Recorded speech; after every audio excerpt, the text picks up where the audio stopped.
Antonio Molina, la voz de la posguerra. Hemeroteca.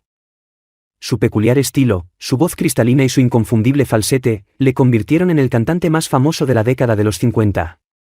Patriarca de una dinastía de artistas, Sevoz se silenció para siempre en Madrid el 18 de marzo de 1992 a los 64 años. Yo no maldigo mi suerte porque minero nací y aunque me ronde la muerte no tengo miedo a morir, no me da envidia el dinero porque de orgullo me llena ser el mejor barrenero de toda Sierra Morena, corría 1955 cuando Antonio Molina entonaba esta melodía en Esta voz es una mina. Las radios de la década de los 50 tronaban con esta y otras interpretaciones del cantante malagueño de peculiar estilo, voz cristalina inconfundible e interminable falsete. Aquella hambrienta España de la posguerra, ávida de líderes, se identificaba con la voz salida de la garganta de un igual. Un hombre cuyo sueño había sido ser torero. No fui torero porque nunca tuve ocasión, aunque el valor creo que no me hubiese faltado. Creo que esa es la pasión más grande que he tenido y tengo. Pero el destino de Antonio era otro y podía llenar ruedos, pero con aquellos que acuden a admirar su voz. Esta es la historia del niño que soñó con ser torero, se hizo famoso como minero y triunfó como cantante y actor. De niño a cantante. Nacido en 1930 el seno de una familia pobre, empezó a trabajar a los 10 años, repartiendo leche por las calles de su Málaga natal. Emprendedor ya desde niño, debió dejar este oficio cuando decidió vender botellas de leche aguada, por su cuenta montado en un burro. De naturaleza inquieta y rebelde, se escapó de casa 2 veces, y la Guardia Civil no fue muy conmiserativa con sus orejas. Después se escaparía en tren en varias ocasiones. Cuidó cerdos y conejos, hasta que, muy joven, se colocó de camarero en un bar, se fugó a Madrid con su dueña, que abandonó al marido por él, y allí convivieron durante un tiempo. Pero, hombre inquieto, pronto cambió su condición de mantenido por el trabajo en una tapicería. Trabaja luego de camarero en un bar cuando es descubierto por el maestro Legaza, que le oye canturrear de mesa en mesa. De su mano, ingresa en una academia, en la que se instruye en la interpretación musical, allí se gestan sus primeras creaciones. 150 pesetas, despegue desde Barcelona. Corre 1949 cuando el niño Antonio, con 19 años, gana un concurso en Radio España de Madrid, persiguiendo por aquel entonces un sueño, ser alguien en el cante. El premio, 150 pesetas y el coste del viaje, con los que es bonificado en el concurso, son su pasaporte a la fama. Antonio firma un contrato con una casa discográfica de Barcelona, con la que graba canciones ya míticas, entre las que destacan El agua del avellano o El macetero, que dan título a un cortometraje, que será su primer contacto con el cine. Triunfo entre candilejas. En 1952 debuta en el madrileño Teatro de Fuencarral con el espectáculo Así es mi cante. Las composiciones del libreto copan las programaciones radiofónicas. Pero Antonio aspira a más y pronto las salas de teatro se le quedan pequeñas. Sabedor de su poder para congregar al público, que le adora, monta sus espectáculos de variedades en plazas de toros, que llena sin esfuerzo. Desde 1956 hasta 1967, recorre España y América con compañías propias y espectáculos multitudinarios. Algunos de sus títulos son, Cuna de Coplas, Festival de Cante Flamenco, Cante y Toros, La Copla y el Cante, Llegan los Ídolos, Coplas al Viento, Vendo Alegría y Pregones de Coplas. Una voz al límite, el secreto de su éxito. Antonio Molina es uno de los pocos artistas españoles que bate el récord de grabar más de 1000 títulos. La clave de su éxito radica en una melodiosa y dulce voz, que le convertían en un intérprete perfecto de la tonadilla y el cuplé, géneros ambos que triunfaban entre sus coetáneos. Interminables falsetes, con los que alargaba las frases de sus estribillos hasta límites nunca conocidos en un artista de su estilo. La interpretación de un cante flamenco ligero, algo descafeinado pero agradable, que alterna con fandangos, fandanguillos, milongas y guajiras, los llamados cantes de ida y vuelta.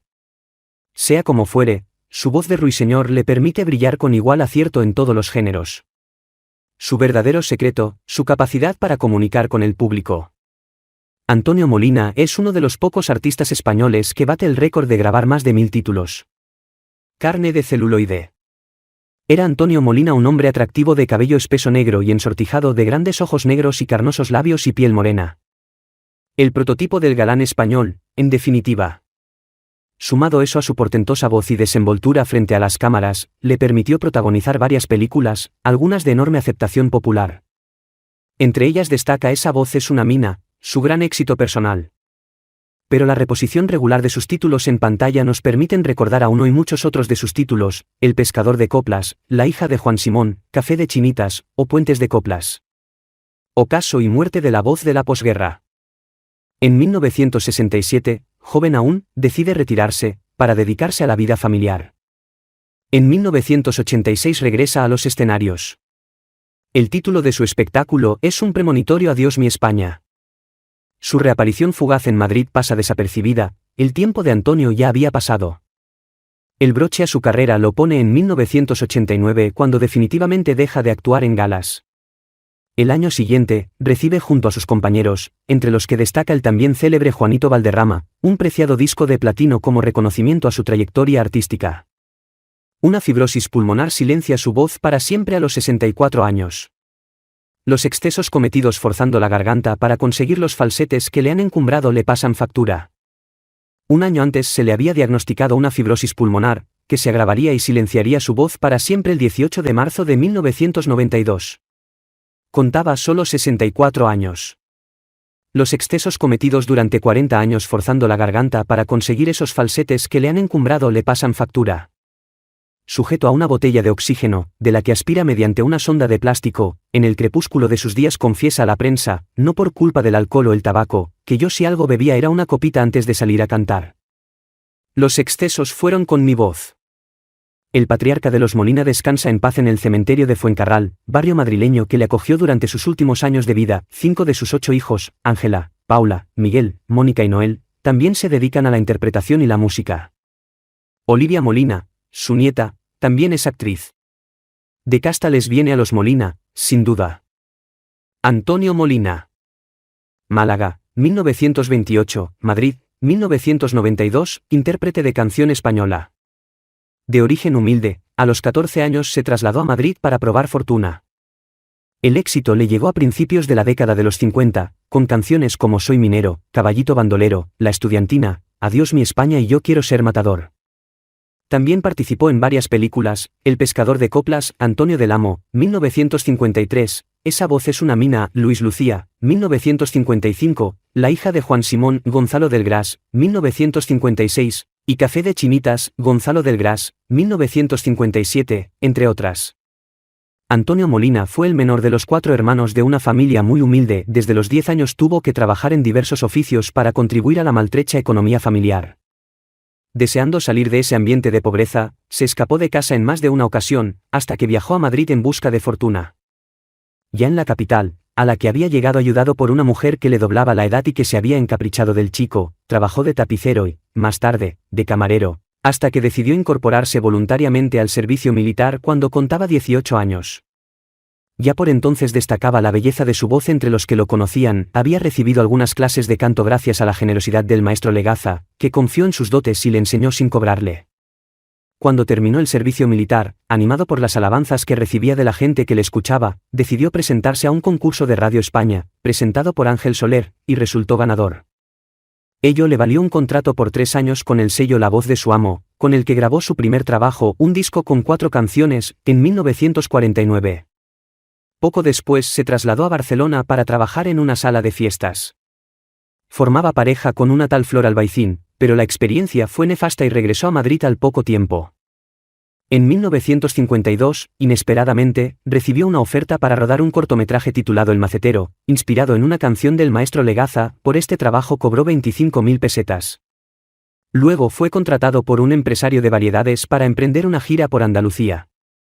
Su debut en el Gran Teatro de Córdoba supuso su despegue definitivo. El público quedó fascinado con el cantante y las colas se sucedieron a las puertas del teatro durante los días que duró el espectáculo, tanto que, a pesar de figurar como telonero, hubo que cambiar finalmente los carteles y situar su nombre en la cabecera. A finales de 1952 debutó en el Teatro Fuencarral de Madrid, y en 1953 rodó su primer largometraje, titulado El pescador de coplas. Dirigido por Antonio del Amo e interpretado también por Marujita Díaz y Tony Leblanc, el filme supuso un gran éxito de taquilla. Ya casado y a la espera de ser padre, fue reclamado en Hispanoamérica, donde también se habían editado con fortuna sus discos. Su experiencia americana, sobre todo el tiempo que pasó en Buenos Aires, no hizo sino confirmar la trayectoria ascendente de su carrera.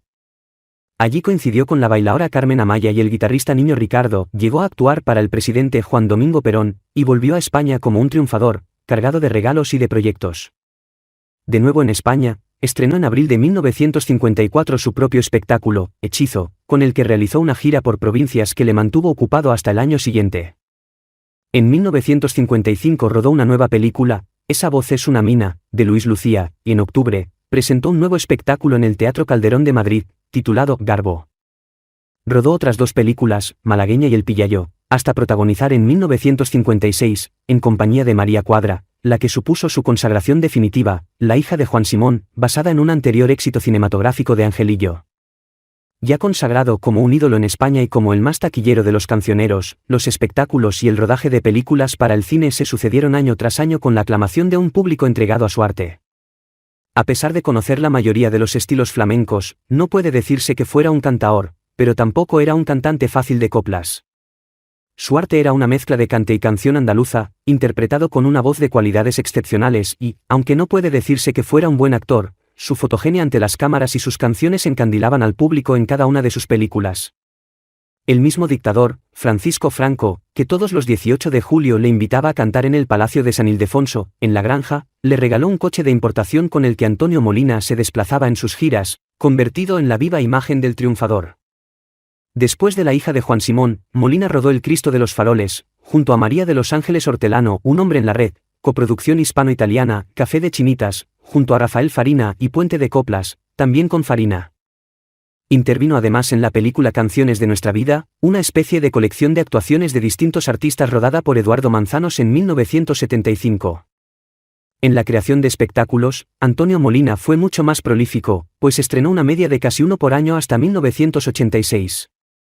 Actuó en teatros y en plazas de toros, fue uno de los primeros en utilizar este escenario, ante la gran demanda de su público, generalmente con el aforo completo, pero lo que más le llenaba era recorrer la geografía española en sus giras, de provincia en provincia y de pueblo en pueblo, entregándose en cada actuación como si fuera la última. Esta total entrega terminó por desgastar sus facultades, que empezaron a resentirse en la década de los 60 y entraron en progresivo declive a partir de entonces. Aún así, siguió actuando hasta que en 1989 se le diagnosticó una fibrosis pulmonar que lo apartó para siempre de los escenarios. Se retiró entonces al municipio madrileño de Fuencarral, de donde era su mujer, Ángela Tejedor. Allí murió arropado por su numerosa familia el 18 de marzo de 1992. La mitad de sus 8 hijos siguió sus pasos en el mundo del espectáculo, particularmente reconocida ha sido la trayectoria como actriz de su tercera hija, Ángela Molina.